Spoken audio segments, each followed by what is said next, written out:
It's a Minimalist Monday edition of Optimal Living Daily, episode 640, The Unconscious Urge to Shop by Luise Jorgensen with CaitFlanders.com. I'm Justin Malik.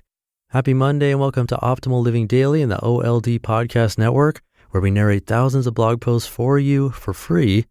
And today's is a guest post from Cait Flanders' site. But before we get to it, thank you to Talkspace for sponsoring this episode. Talkspace is an online therapy company that lets you choose from over 1,500 licensed therapists. Get matched with your perfect therapist who can put you on a path to a happier life. For a special offer just for you, visit Talkspace.com/OLD. But for now, let's hear today's post as we optimize your life. The Unconscious Urge to Shop by Luise Jorgensen with CaitFlanders.com. I don't know about you, but I used to get this silent feeling of being empty or of having an unfillable void, and I didn't really know what to do about it. At those times, I would often end up going shopping. It would make the feeling go away, at least for a short period of time. It didn't last long though, and I'd have to venture out again, go online, or roam through women's magazines and look at stuff and dream of how I would feel owning it. I would browse stores for desirable clothes, cute interior design pieces that felt like they contained the promise of a happy life just by being pretty, or shoes, high heels, sandals, ballet flats, colorful ones, black ones, classic ones. I was kind of obsessed with shoes.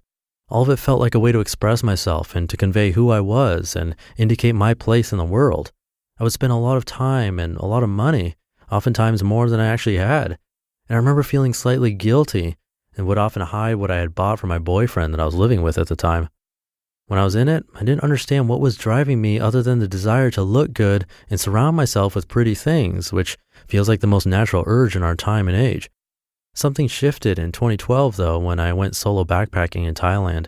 With only a small backpack, I felt freer than I ever had. And maybe because my funds were limited, I didn't really buy much stuff on that trip, but I was happy as ever. I spent 4 days of my trip at a small monastery in a silent meditation retreat. I shared a basic room with another woman and wore the same set of white clothes for the entire 4 days. Life felt so simple, and there was a depth I hadn't experienced before in sitting through both the desirable and the challenging emotions. In the fall that same year, I made the move from Denmark to Thailand, only bringing what I could carry in my backpack. Once again, I felt the lightness of having so few things. I intentionally stayed in a small room in a guest house. There was no kitchen, just a bed and a bathroom, and the only things I had were my few clothes, my laptop, a camera, and some books I would regularly exchange at the used bookstore. I lived like that for 5 months. Of course, in Thailand, there's such a large street food culture that the part of not having a kitchen wasn't really a big deal, but having so few things was a huge change for me. When I was in Thailand, I noticed how I had fewer urges to go shopping. I noticed that when moving around in the city, I didn't understand any of the commercials or the billboards I saw. Written in a completely different alphabet, many of them just registered as a sort of art to me. Also, since I'm Caucasian, the women in aesthetics and commercials looked different from me, which personally made me relate less to them. I didn't think about that in Denmark, where I look like the dominant culture and feel much more targeted by all the visual commercials. I think I had underestimated the power of all the subconscious messages I received in Copenhagen, where I grew up. Instead of going shopping, I spent my time photographing, reading, listening to audiobooks, discovering the city and the countryside, doing yoga, practicing meditation, learning Qigong, meeting new people, singing, dancing, drinking coconuts, and just observing people, writing, and starting a photo blog. I wasn't instantly and always happy. To say that would be a big lie. I had put myself in a completely new and foreign place where I did feel lonely often, and I was faced with a mental and physical burnout. But somehow all of that forced me to look inside, and I started to become aware of when I would try to run away or numb my feelings.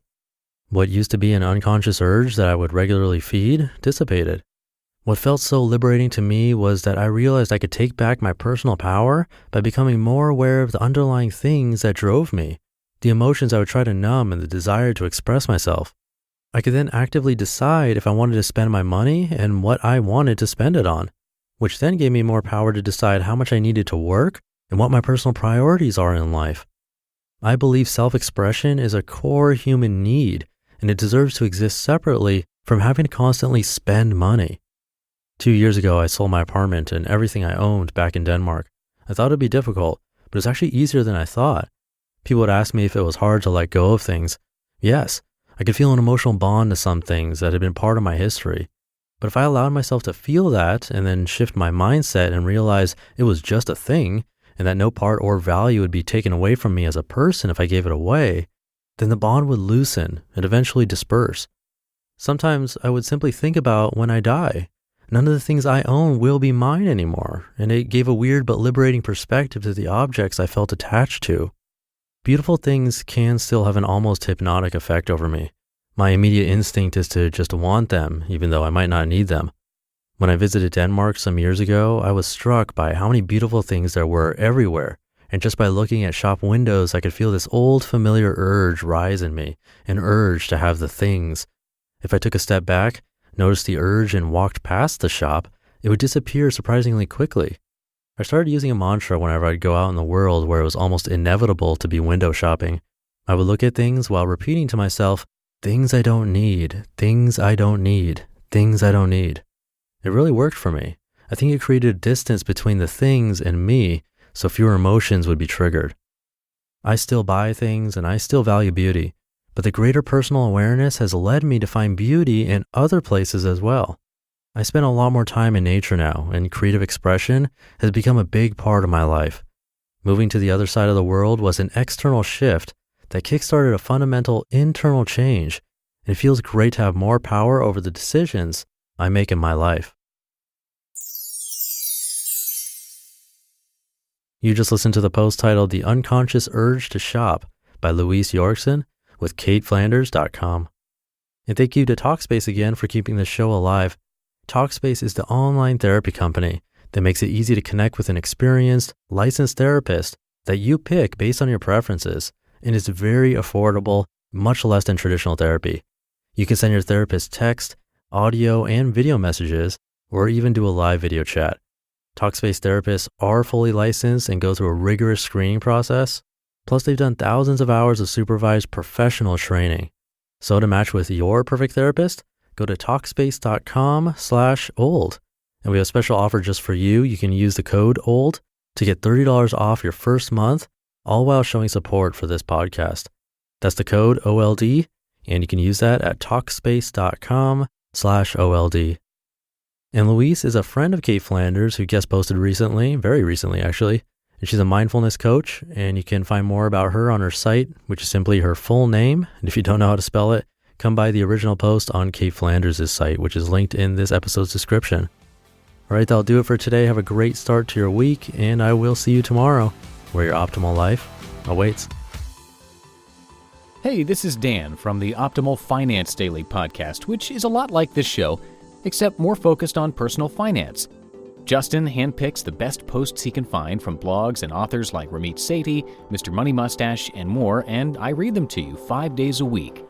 So if you enjoy this podcast, come on over and subscribe to Optimal Finance Daily too. And together, we'll optimize your financial life. You've been listening to Optimal Living Daily. Be sure to hit the subscribe button to stay up to date on each new episode, and head to oldpodcast.com. That's OLDpodcast.com for a free gift, as well as more actionable tips and resources to help you maximize your potential. Thanks for joining us, and remember, your optimal life awaits.